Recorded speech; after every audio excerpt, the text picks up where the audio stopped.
तुम्हाला माहिती नाही, माहिती आहे.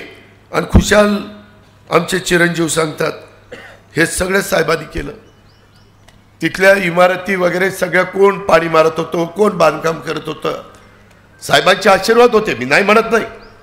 पण तुम्ही एवढं दडदडीत खोटं कसं काय बोलता? काही वाटेल तशा पद्धतीनं चुकीचं का लोकांना सांगता? अरे तुमचे जन्म पण झाले नव्हते तरी तुम्हाला काही पहिलं कळायला लागलं का काय हे मला या निमित्तानं कळत नाही. त्याच्यामध्ये आज खरं तर 72,000 कोटीचं कर्जमाफी झाली. पी चिदंबरम, सोनिया गांधी, पवारसाहेब असे अनेक जण होते. परंतु त्याच्यानंतर पण विजयराव बापू शिवतारे तुम्ही कर्जमाफी देवेंद्र फडणवीस पुढाकार घेऊन 71,000 कोटी झाली, ती देशाची झाली. आणि तुम्ही केली ती 35,000 कोटीची होती.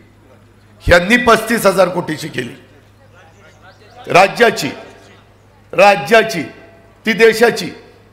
त्याच्यानंतर पुन्हा मी सरकारमध्ये गेलो त्यावेळेस उद्धवजी आम्ही सगळ्यांनी पुन्हा पहिल्या कर्जमाफीचं नाव बहुतेक शिवाजी महाराजांचं दिलं होतं ना, शिवाजी महाराज कर्जमाफी योजना. आणि नंतर महात्मा ज्योतिबा फुले कर्जमाफी योजना ती आम्ही केली. त्याचा तर कोणी उल्लेखच करत नाही. ती काही 1,000 कोटी, त्याच्यामध्ये वेळेत परतफेड करणाऱ्याला 50,000 दिले. अजून काही विषय राहिलेत. मी दिलीपरावांना सारखं सांगतो याद्या पाठवा, वेळेत परतफेड करणाऱ्यांना आपण देऊन टाकू.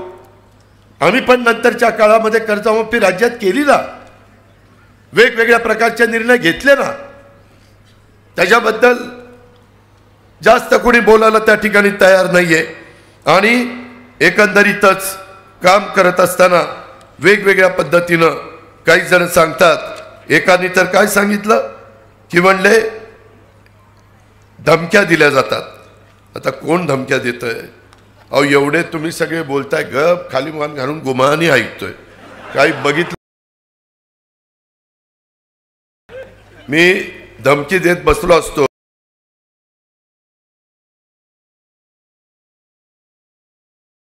सांगेन सकाळी माझ्याकडे किरण तावरे आणि काही जण होते. सुवर्णा दत्तात्रय पवार, शारदानगर शिपाई, डे स्कूलची शारदानगरची, 10 वर्ष काम करत होती. 3 दिवसापूर्वी तिला कामावरून कमी केलं गार्गी मॅडम यांनी आणि निरोप दिला, तुझा मुलगा घड्याळाचं काम करतोय, तुला उद्यापासून कामावर यायचं नाही. हे उदाहरण शारदानगरच्या परिसरामध्ये मीटिंग घेऊन आणि कुणाकुणाला काय दमदाटी केली जाते,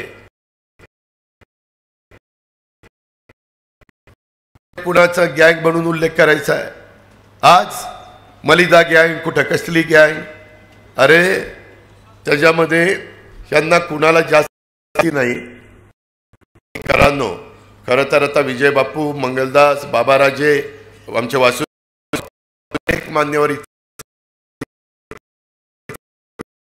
दुसरी बाजू आम्ही बोललो नाही तर लोकांना ते खरं वाटायला लागतं. 10 एकच गोष्ट खोटी सांगितली तर लोकांना खरी वाटायला लागते. जिल्हा परिषदेची निवडणूक लागली 2017ची. त्याच्या आधी मी सांगतो, काल साहेब सगळ्यांना घेऊन बसले होते.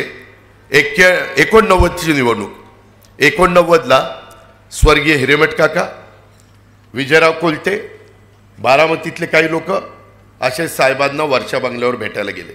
आणि साहेबांना म्हटले, साहेब बारामतीमध्ये अजितला लोकसभेची उमेदवारी द्या. 89चं सांगतोय. साहेबांनी सांगितलं, असं करा, मी जातो आता काठेवाडीला शेती बघायला आणि त्याला इकडं पाठवा आणि त्याला राजकारण करू द्या. एवढं सांगितल्यानंतर तोंडात मारल्यासारखी सगळी आली. त्यावेळेस जी निवडणूक झाली त्या 89च्या निवडणुकीत भाऊंच्या विरोधात बहुतेक लाला उभे होते, काकडे, संभाजीराव काकडे, सॉरी